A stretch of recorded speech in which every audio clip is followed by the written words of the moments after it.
It was supposed to be the happiest day of my life. I had spent months planning every detail: the flowers, the music, the food, the venue. Everything looked magical, like a dream finally coming to life. But as I stood there in my wedding dress, surrounded by smiling faces and soft music, there was one thing that kept my heart heavy. My parents weren't there. They hadn't just missed their flight or fallen sick. They chose not to come. They decided to go on a trip to Big Sur instead, during my wedding. When my mom first told me, I thought she was joking. I remember laughing nervously and saying, "Wait, you know my wedding is next week, right?" She laughed too, but it wasn't the kind of laugh that meant she was joking. "Sweetheart," she said, "your dad and I need this. We've been planning it for months. You'll have a beautiful wedding. We'll see the photos when you get back." Her words didn't sound cruel at first, but the more I thought about them, the more they hurt. I tried to explain how important it was for me to have them there, but she just brushed it off, saying, "You're overreacting. You'll understand one day when you have your own kids." I wanted to scream, but instead I said, "Okay," and hung up. That night, I cried harder than I had in years. I felt like a child again, begging for my parents' attention, only to be told I was asking for too much. The week leading up to the wedding, I kept hoping they'd call and change their minds, but they didn't. Instead, I saw pictures on social media. My parents smiling on the coast, coffee in hand, watching sunsets over cliffs. They looked so happy, so free, and I felt like I didn't matter. The morning of my wedding, I tried to stay strong. My husband was so supportive, my friends were there, and my in-laws were kind. But no matter how beautiful everything was, the 2 empty seats in the front row burned into my heart. Every time I looked in their direction, my throat tightened. When it came time for the father-daughter dance, I hesitated. The music started, everyone was watching, but I just couldn't move. My uncle stepped forward and offered his hand, saying softly, "I'll dance with you if that's okay." That small gesture saved me that night. I smiled through it, but inside I was breaking. After the wedding, I didn't call my parents. I didn't even send them photos. For months, there was silence between us. Then one day my mom called, acting as if nothing had happened. "How was everything?" she asked cheerfully. I wanted to tell her everything.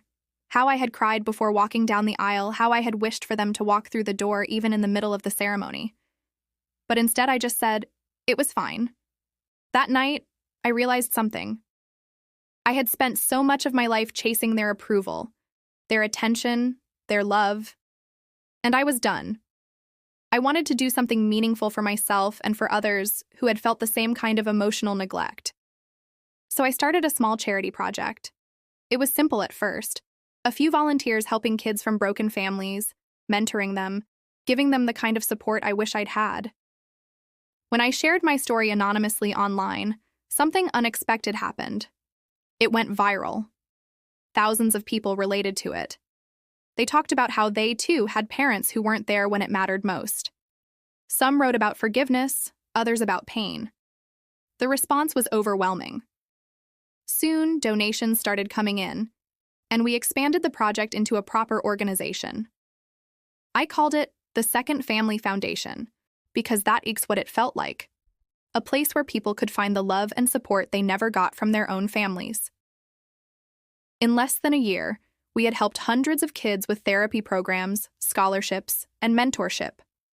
I started giving talks about emotional healing, family trauma, and self-worth. It was ironic. I had spent years feeling invisible, and now I was standing on stages being seen and heard by thousands.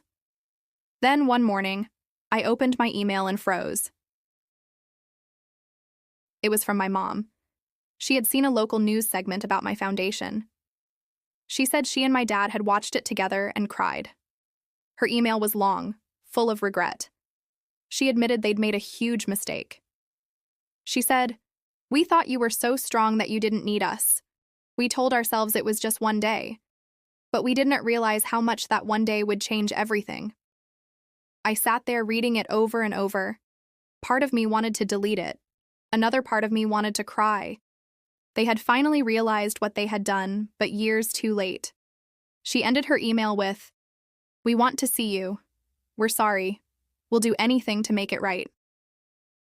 I didn't respond right away. I wasn't sure I could. Weeks passed, and my next charity event was approaching, our biggest one yet. I decided to invite them. I didn't tell anyone, not even my husband. The night of the event, I saw them enter quietly and sit in the back row. My heart pounded as I walked onto the stage. I began my speech by talking about pain, how sometimes the people who hurt us most deeply are the ones who teach us how strong we can be. I spoke about forgiveness, not as a gift to others, but as freedom for ourselves. I didn't mention my parents directly, but I saw my mom wipe her tears and my dad stare down at the floor. When the event ended, they approached me slowly. My dad's voice shook as he said, "We thought we were teaching you independence. We thought skipping one day wouldn't matter, but that day showed us what we almost lost.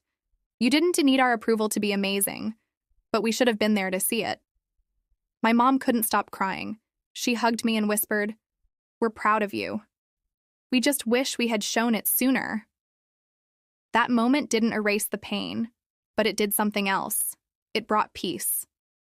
For the first time, I wasn't the daughter begging to be loved. I was the woman who had built something out of her pain. Over time, they began helping with the foundation. My dad used his experience to help with fundraising and planning, and my mom became involved in event organization. It wasn't about fixing the past anymore. It was about building something new together. Psychologists often say that emotional neglect leaves deeper scars than open conflict. Studies show that children who grow up without emotional validation are twice as likely to struggle with trust and self-worth as adults. I lived that truth. But I also learned that healing is possible when you take the pain and turn it into purpose. Now, whenever I speak at events, I end with this message. Family isn't always defined by blood. It is defined by the people who show up, who care, who choose you every day. My parents' absence at my wedding once felt like the worst thing that could have happened, but in a strange way, it became the start of something beautiful. Their regret gave me closure, and my healing gave them perspective. To anyone listening who's ever felt abandoned, ignored, or unloved, please know this. You can rise from it. You can create your own peace, your own family, and your own purpose. The pain that once made you feel small can become the very thing that helps you grow beyond what you ever imagined. Because sometimes the greatest lessons don't come from love freely given. They come from love that arrives too late. And sometimes those late apologies are not the end of your story, but the beginning of your healing.